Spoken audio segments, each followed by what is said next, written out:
Welcome back to another Fun Factory Friday where we take a tour of someone's world, and today we're checking out Sir Musli, and I've got to say once again there are some great moments. I will also add that if you want to check out the save yourself, you can find the link to our save file over on satisfactorytips.com. I'll put the link to the article in the description below. Now, starting off in the Plains area, we have Sir Musli's main factory.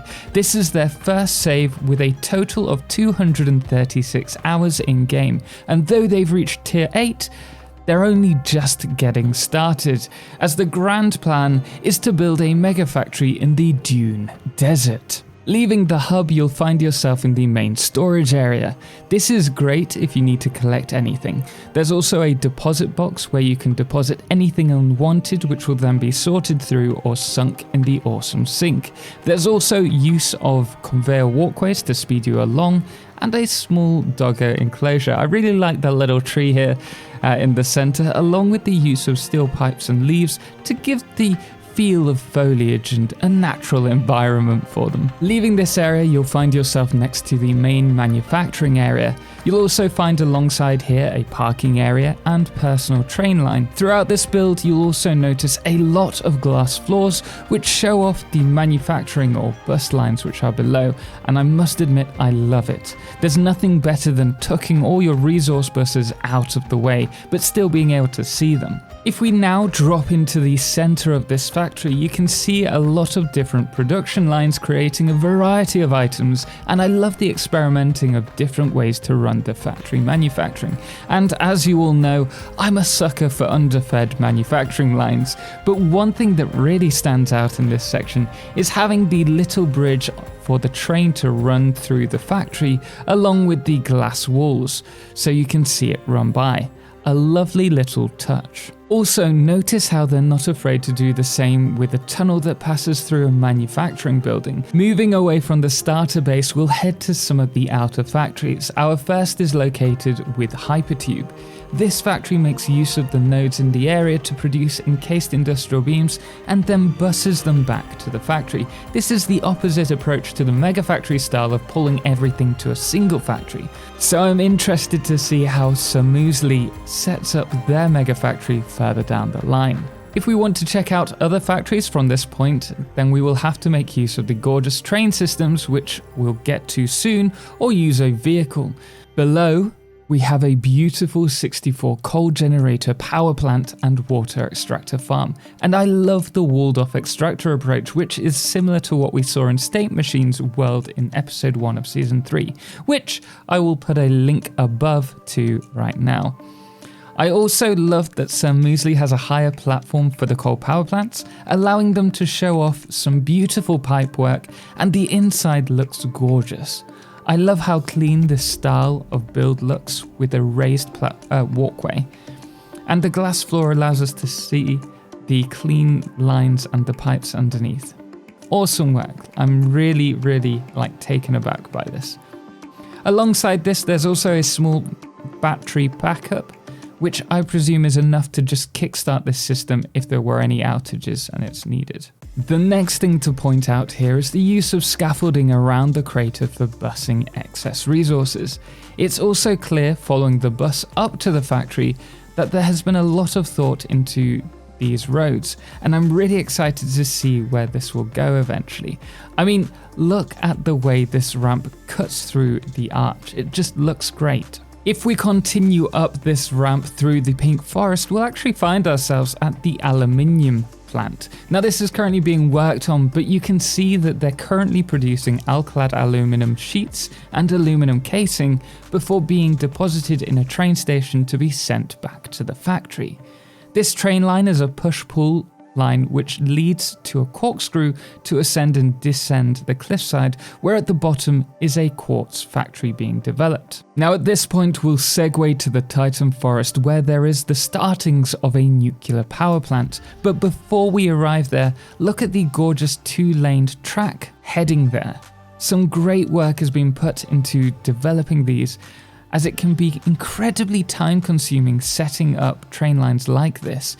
And as you can see, there are sections of this which are incomplete, but as the factory grows and more time is spent in-game, this will obviously be greatly fleshed out.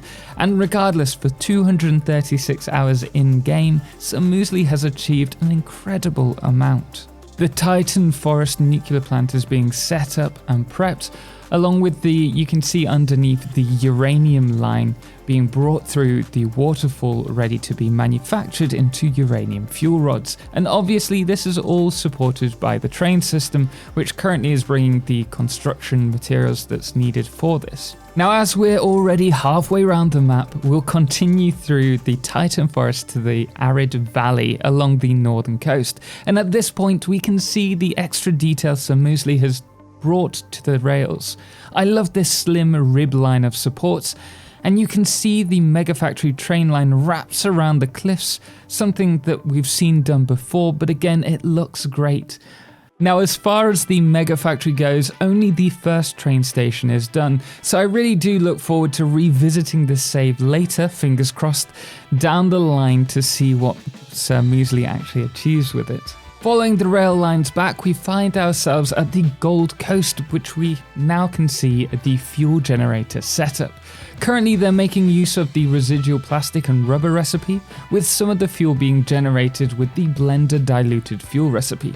That being said, the majority of the fuel is currently being produced in the refineries both inside and outside as well. I should mention as well that out of all the Fan Factory Fridays that we've seen, this is the first one that has used once again the funnels coming through the ceiling with that little 1 meter gap.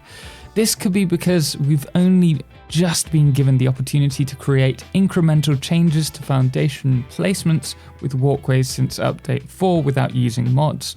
Making our way inside the factories, along with extra rubber, fuel and plastic, the factories also produce computers and other electronics. And once again, he is using the below feeding method.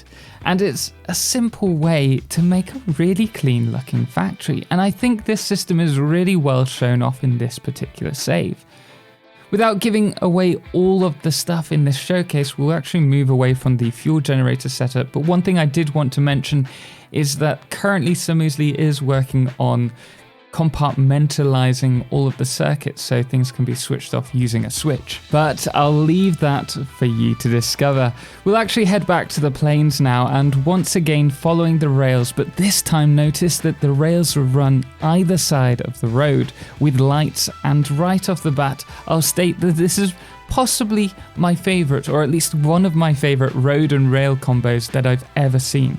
If you look below, you'll also notice a hidden bus for Quickwire, which is a nice little addition, and this save really does have some beautiful nuances that really make this factory stand out and are well worth exploring. So do check out the save on satisfactorytips.com, and remember to subscribe if you want to see more factory tours to inspire your factory design.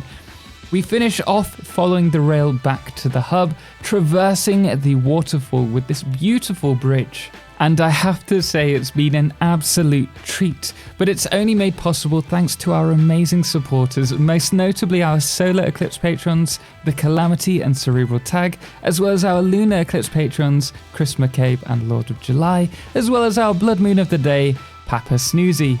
Anyway guys, thank you so much for watching, and thank you to Sir Musli for putting this up for us. Until next time, as always, ciao for now.